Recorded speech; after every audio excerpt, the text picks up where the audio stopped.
Hello there, and welcome to the Guild.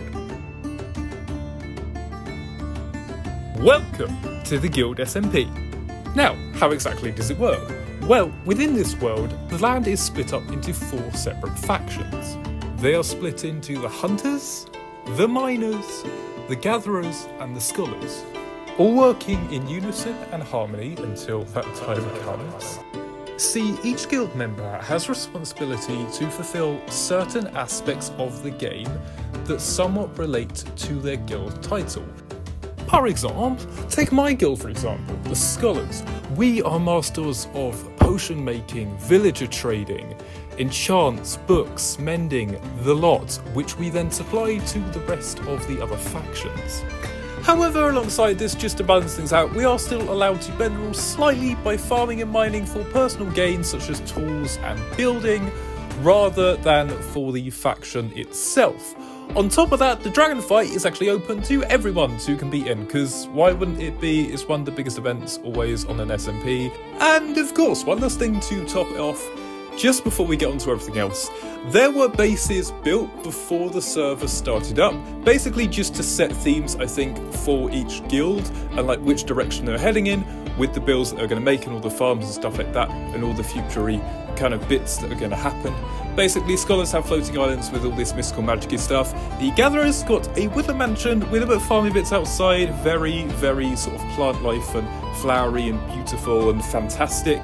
The Hunters got like an underground cult tunnel, which I think they're expanding into a military camp. And the Miners, they don't really get anything. They got a bridge like everyone else did, which is identical to the theme they're going for, but also they're making sort of like an anthill farm base underground, which is steadily spreading into many, many chambers. But of course, without any further ado, let's get on with this. So yeah, as you probably already saw, we basically have a bunch of stuff. We've got basic tools, mining equipment. I actually had diamond full set and then jumped in the nether because I thought keep inventory was still on, and basically lost everything, so we're back to basics. So that's great. Also, the starting game goes a lot faster now because we're actually in a community. I'm used to playing on survival solo worlds where it's a lot slower start, but this time everything has jumped into action way faster, mainly because people play the game a bit differently, and obviously that affects other people, especially when you're trading between factions. Well, first death of the series. Not exactly how I planned it to go, to be honest. I'm not the first person, which is quite surprising, from previous incursion, shall we say. But yeah, as mentioned before, I'm part of the Scholars Guild, and we have these awesome floating islands with a pre-built house on them, a couple of happy ghasts because we're going to be traversing the skies, building islands. Happy ghasts are essentially just platforms you can walk on now, which is wicked. It's essentially like having creative mode in survival. But on top of that, I already have kind of build plans and suggestions of kind of like where I want to go from Pinterest, and actually draw a lot of my stuff now and then input it on the game just by experimenting through building. We even have our first instance of lore. Yes, that's right, we can build our own lore, we can diverge them, we can build cults and magical mystery things, but I made a mistake very first time in. Basically, we have quarters which we can build in. Turns out I went over in a quarter, put a villager trader sort of farm there, and then also built a dock there, and then I had to kill off the villagers and then renovate the house, and I'm now moving to somewhere else, which you saw at the very beginning, because I made a mistake. And yes, I did pull off a slight extermination, which means trades have gone down, but books will be back shortly, and people will be very, very happy, because I'm going to set up an ultimate trading hall. But yeah, pretty much just as seen, we are moving stuff over to a new base, which we are slowly developing, and to add farms and everything we need to it. Also, on top of that, the dock that's actually built back there, basically, I did build it on stream at some point. I was streaming this SMP before I started to go ahead and actually video it, which is an idea and a concept I'd had for a while. I wanted to try, so this did a little experiment. I really hope it goes well. Also, Twitch is over at twitch.tv/ShadowDragon58, so check it out if you wanna. Shameless self-plug just there. But yeah, it's pretty wicked. We do some other stuff in there too. Oh, and just one other very key thing I should have probably mentioned right at the beginning. This is a cross-platform server, which basically means we're playing on both Java and Bedrock, which means some of the bits from both versions of the game integrate into each other. Java, I didn't know, actually has a stamina bar, whereas on Bedrock you can just literally whack mobs. You have stamina on Java, which builds up over time, and it's really annoying because like a little black box pops up on the screen. I'll try to cut it out at most, but there might be some little snippets in there. Also, with that, there comes some advantages. Java Redstone is slightly different, and Bedrock Redstone is slightly different. There's going to be a couple of bugs, definitely a bit of lag, as experienced already. But also on top of that, basically, Java has something called Sweeping Edge, which is where you can basically hit multiple mobs at once, and you can actually get as an enchant from villagers.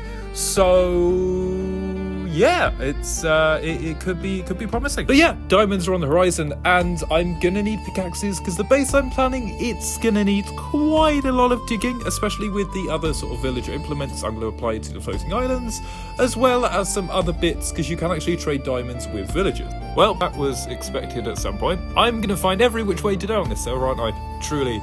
I said, even before the server starting, as we were setting this thing up, I said I will find a way to die, even if I'm in the scholar trade, the one that has the least kind of thing for death. I will find a way to die one way or another. We literally won't live on floating islands. The amount of times I've fallen from heights on this game, it is uncountable, to be honest. So yeah, it's gonna happen once or twice. It's alright though, I'm not too bothered. Keep inventory has been turned off though, which is a slight annoyance, but because we're playing on the server, chunks are constantly loaded or unloaded, which means our stuff stays in areas, especially places like the Nether and the End, which is perfect, and also other people can pick it up in the area if we die next to them, which is awesome. Unlike a solo survival world where everything just fucking despawn. We are getting super duper lucky with this cave. To be honest, I'm surprised someone's come here already, because we are quite close to some of the other bases, but yeah, we are getting, I don't know, like 4 or 5 chunks of diamonds already, which is kind of insane. Let's just hope I don't lose them in lava like I did with the other ones when I made that horrible mistake of killing myself because I thought keep inventory was on.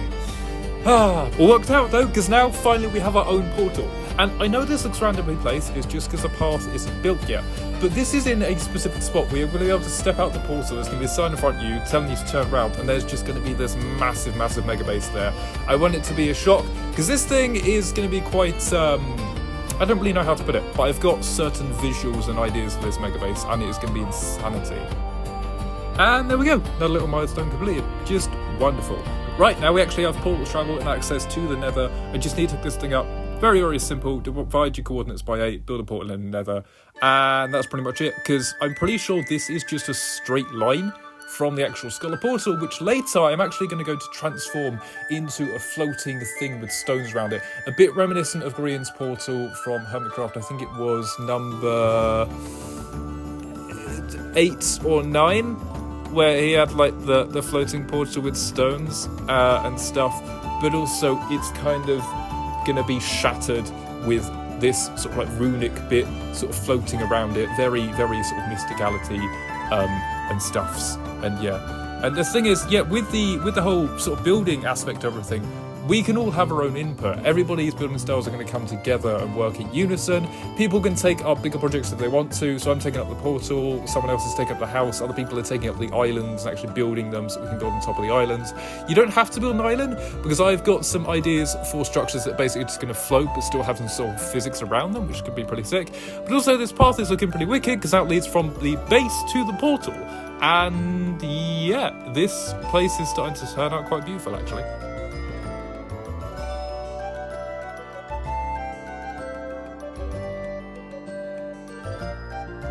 But before we leave it today, I think I'm going to give you a little tour. I haven't actually looked past everything since I came over this way, so people have obviously done stuff in the meantime, because it's actually been a while since the server started.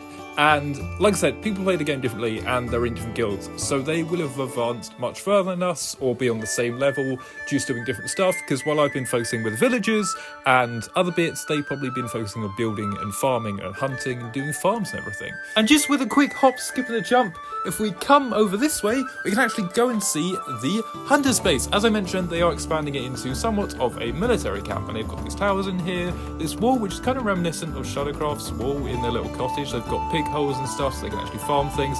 There's someone called Lily who's doing a base kind of a bit off towards me, but still within the Hunter's area, which is kind of insane the way that it's built. It's basically just big animal farms. But yeah, as you can see, everybody is kind of going into the sort of mid-game now before we go ahead and actually do a dragon fight, which is going to take place on the 26th of September around 8 o'clock on British time, and I probably either will stream it or then put it into video format. Either way, it's going to get recorded, and we're not going to fuck it up this time like we did on Chaoscraft. But yeah, I'm loving how everything is turning out on this server. It's going to be crazy. I can't wait to go ahead and build my base and obviously get selling books, because we are going to be so stupidly rich. Problem is, at some point we might just become martyrs for other people, because they're just going to have all the enchants eventually, and they're basically just going to be coming to us. At which point we will have to involve chemical warfare, because yeah, like I said, we have access to potions. So yeah, at some point a war is going to break out, and either we'll lose or we'll win with a glorious victory. So yeah. Also, I have doggy pets now. Woo! Woof woof. Just before we go, there is one last thing I want to show you guys. Basically, this box here is a villager breeder, which we're essentially going to use to trap villagers in cells and steal their items from them. Well, not really, we're going to trade with them in their currency, but we're going to breed out the babbies and then go put them in cell blocks. That sounds so bad. But basically, how this thing works is we've got a little hole in the centre, villager breeder up the top with just 2 farmers, all the villagers drop down the bottom, pop through the trapdoors, take them in boats to the structure and the build. And the thing is with the villagers in this specific season or this series is that the structure I'm going to build is going to be ultimate trading hall, but set up in different parts. Essentially, the librarians are going to have a giant library, the stonecutters are going to have a thing of stone pillars floating in the sky with clouds, the leather workers will have like giant washing lines, the smiths will have like a giant phoenix carrying, I don't know, like a furnace or something, the cartographers will have a floating airship, something like that, something that correlates to all their different villager traits, and it will have those specific villagers with all the different trades you can get from them, all at their lowest prices within those structures.